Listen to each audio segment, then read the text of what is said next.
بسم الله الرحمن الرحیم. السلام علیکم ګرانو زده کوونکو. هیله ده چې روغ جوړ او خوشحاله اوسئ. بیا هم زه ذاکره پارکزی د لومړي ټولګي د ریاضي مضمون سره ستاسو په خدمت کې یم.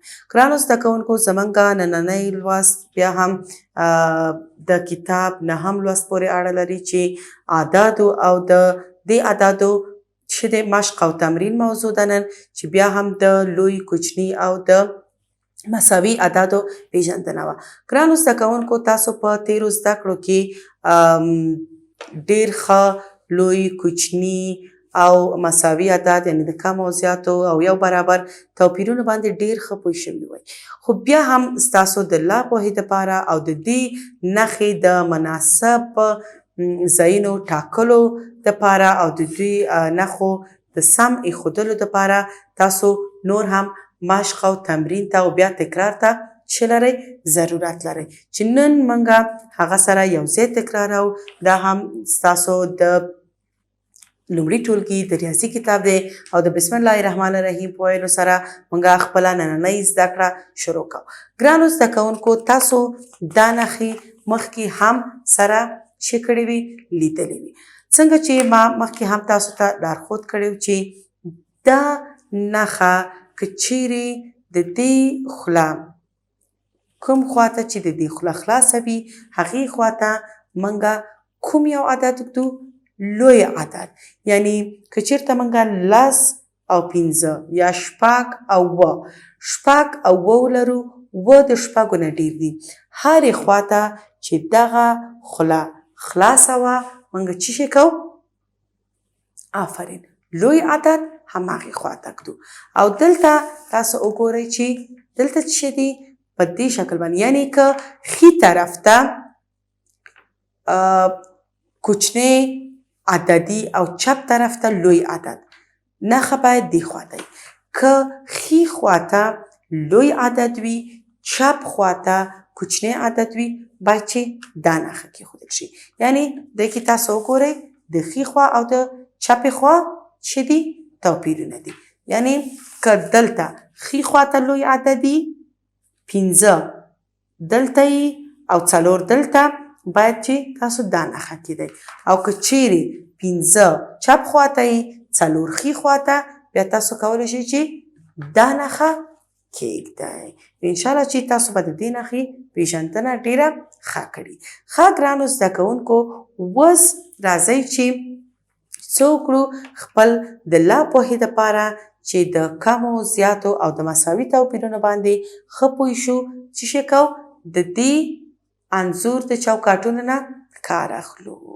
راځئ چې دلته وګورو چې په دې هر یو چوکاټ کې څو انځوره دي او دې تشو ځایونو کې موږ کومه نښه ایښودی شو. دا مناسب ده ورته، دا مناسب ده او که دا. راځئ چې خپل د ښي خوا انځورونه او شکلونه وشمیرو چې څو دانې دي. 1 2 3 4 5 6 6 دانې دي. چپې خواته څو دانې دي؟ 1 2 3 4 5 6 7 8. ښه، کوم یو ډیر دي؟ دلته موږ لرل 6، دلته موږ لرو 8. کوم یو ډیر دی؟ 8 ډیر دي. کومه نښه باید کیدو؟ آفرین ده، ځکه د دې خوله باید د لوی عدد خواته خلاصه وي په دې شکل. آفرین. ښه، اوس راځو خپل کوم یو ته؟ دویم انځور ته، چې دلته په دې شکلونو کې دا شمیرو چې دلته بیا هم موږ څو انځوره لرو. 1 2 3 4 5 6. چپ خواته څو دي؟ دا تاسو شمیرئ. دلته 6، دا تاسو شمیرئ. ښه، څو دانې دي؟ آفرین. څو شو؟ آفرین. شاباس، آفرین. دا څو دانې وو؟ 15 دانې. اوس 15 ډیر دي او که 6؟ ښه، 15 د 6 نه کم دي. د دې دپاره کوم یو نښه باید کیدو؟ کومه یوه نښه؟ د نښې خوله کومې خواته خلاصوي؟ 5 خواته که 6 خواته؟ آفرین، د 6 خواته. کومه یوه نښه کیدو باید؟ دا نښه چې خوله یې ښي خواته خلاصوي. اوس راځئ خپل لاندیني چوکاټ ته لاړ شو چې دلته وشمېرو چې څو دانې دي. 1 2 3 4. څو دانې دي؟ ښي خواته 4. دلته څو دي؟ 1 2 3 4. کوم یو زیات دی او کوم یو کم؟ ښي خواته ډیر دی که چپ خواته؟ دا تاسو ماته وایئ. آفرین، هیڅ یو ډیر نه دی او هیڅ یو کم نه دی. دواړه څو دانې دي؟ 4 او 4 دانې. ښي خواته هم 4 لرو، چپ خواته هم 4. دلته باید کومه یوه نښه کیدو؟ دا یوه نښه چې دا کومه ده؟ د مساوي نښه. ښه، راځئ چې په دې پاڼه کې بیا هم سره کار کو چې کومه یوه ډیره ده او کومه یوه کمه. دلته موږ دې کې ګورو چې ټول څه دي؟ ونې دي، خو مختلفو شکلونو سره. راځئ چې دلته سره وګورو چې څو دانې ونې ښي خواته دي. 1 2 3 4 5. څو دانې ونې دي دلته؟ 5. چپ خواته څو ونې دي؟ 1 2 3 4 5 6 7 8. دلته 5 دي، دلته 8. کوم یو ډیر دی؟ ښي خواته که چپ خواته؟ آفرین، چپ خواته. خوله باید کوم خواته خلاصوي؟ چپ خواته. کوم یو دا نښه کیدو؟ نه، دا نښه، ځکه د دې خوله چپ خواته خلاصه ده. په دې شکل. آفرین. ښه، دلته موږ پوه شو چې چپ خواته عددونه چې دي ډیر دي. اوس راځئ خپل لاندیني چوکاټ ته لاړ شو چې دلته څو دانې دي. 1 2 3 4 5. دلته بیا هم موږ 5 دانې لرو. دلته څو ونې دي؟ 1 2 3 4. څو دانې دي؟ 4 دانې. ښه، کوم یو ډیر دی؟ 5 که 4؟ آفرین، 5. دې دپاره کوم یوه نښه پکار ده چې ښي خواته یې خوله خلاصوي او هغه کومه یوه نښه ده؟ دا یوه. آفرین. اوس راځئ چې دا لاندینۍ ونې وشمېرو چې دلته څو ونې دي.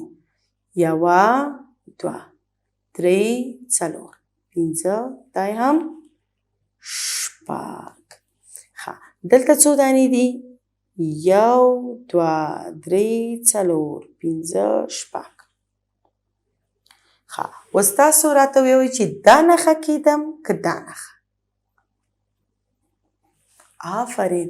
اوس تاسو په دې ډیر ښه پوه شوي یاستئ چې کله موږ دواړو خواو ته یو برابر یا مساوي شی ولرو، انځورونه ولرو یا شکلونه ولرو، د هغې منځ کې باید کومه نښه کیښودل شي؟ دا نښه چې د څه په نوم یادیږي؟ د مساوي په نوم. آفرین. ښه، بیا هم راځو خپلې وروستۍ پاڼې ته چې دې کې کومه یوه نښه موږ څه کوو؟ ایښودلی شو. دې کې هم ګرانو زده کوونکو تاسو ګورئ دې نښو ته او دې انځورونو ته چې تاسو ته په دې کې کوم یو ډیر ښکاري. د دې تاسو بعضې شکلونه که ونه شمېرئ د انځور نه پوهیږئ چې کوم خواته ډیر دی او کوم خواته کم. خو دلته تاسو ګورئ چې لږ د انځورونه چې دي د ګډوډ شکلونو په رقم باندې چې شوي دلته ایښودل شوي دي. نو د دې دپاره باید چې دا هر یو تاسو وشمېرئ او د دې شمېر او تعداد معلوم کړئ. دلته څو دانې دي؟ 1 2 3 4 5 6 7 8. څو دانې وو؟ 8 دانې. دلته څو دي؟ 1 2 3 4 5 6 7 8. ها کومه یوه نښه باید دې کې کیږدو؟ دلته هم 8 لرو، دلته هم 8 لرو. اوس زه نښې نه ږدم، تاسو یې ماته ووایئ چې دې کې کومه یوه نښه پکار ده؟ دا او یا هم دا. آفرین. ځکه دواړه څو دانې دي؟ 8 دانې.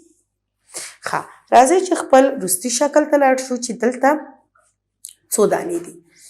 1 2 3 4 5 6 7 اووه دانې دلته دي.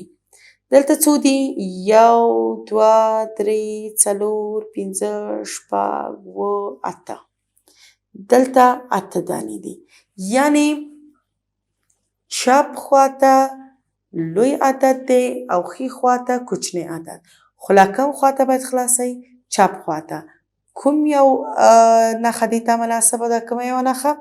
دا نښه. آفرین. چې د 8 عددو طرف ته خلاصوي. اوس راځئ چې دا وشمېرو چې دلته کوم یو څو دانې دي. 1 2 3 4 5 6 7 8 9 10 11 12. دا 12 دانې دي. دلته څو دي؟ دا 1 2 3 4 5 6 7 8 9. دا 9 دانې دي. ښه دلته په دې انځور کې تاسو ګورئ چې دا د دې نه ډېر ښکاري. کوم خواته ډېر دي؟ ښي خواته. کومه یوه نښه باید کیږدو؟ دا چې د ښي خواته خوله خلاصه وي. آفرین. ښه راځئ چې دا خپل وروستی انځور وګورو. په دې انځور کې که تاسو وګورئ یو دانه ښي خواته لرو، یو دانه چپ خواته. خو دلته یې تاسو دا غشي ګورئ، دلته یې ویلي چې تاسو دا واړه سپین ټکي حساب کړئ. راځئ چې دا ټکي وشمېرو چې دې خواته څو ټکي دي او دې خواته. دلته 1 2 3 4 5 6 7 8 9 10 11 12 13 14 15 دانې. 15 دانې دې خواته دي. دلته څو دي؟ 1 2 3 4 5 6 7 8 9 10 11 12 13 14 15 16 17. 17 دانې هم دلته دي. ښه دلته منګه 17 لرو، دلته 15. ښه چې شی دي 17 د 15 نه ډېر دي. نښه کومه یوه باید کیږدو؟ دا یوه.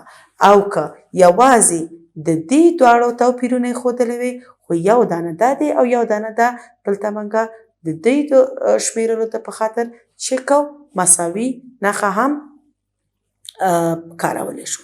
ښه ګرانو زده کوونکو دا هم وه ستاسو نننۍ زده کړه چې بیا هم د لوی، کوچني او د مساوي نښو پېژندنه وه. انشاءالله چې تاسو په دې باندې ډېر ښه پوه شوي یاستئ. تر راتلونکي زده کړې پورې چې بیا هم ستاسو خدمت ته حاضرېږم په لوی الله م سپارم. خوشحاله اوسئ.